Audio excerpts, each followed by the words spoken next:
कशावर बोलतो बनवतोय माहितीये का?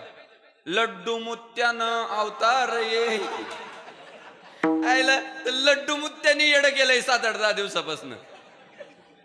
तरुण पोरांसाठी बोलतोय, तुम्हाला नाही माहिती. त्यांना दाखवा घरी गेला लड्डू मुत्या. काय आपल्या अभिरुचीचे वाटोळ झालं. कोणतरी पंख्याला हात लावला, पंखा थांबवला, जे ते उठसूट पंखा थांबव. हे आपल्या लोकांना ही घाण सवय. ही सगळं हातातून गेलं ना, टाइमपास करत बसायचा, मनोरंजन करीत बसायचं. अहो आज वक बोर्डासाठी आपण भांडतोय की ते वक बोर्ड हटवा, वक बोर्ड हटवा, वक बोर्ड हटवा. पण जेव्हा मागच्या 70 वर्षात ते वक बोर्डाचे कायदे कडक केले जात होते की चोरी करणारच न्यायाधीश, न्याय मागायला चोराकडेच जायचं, चोर म्हटला हे माझं का ते त्याचं, असले काय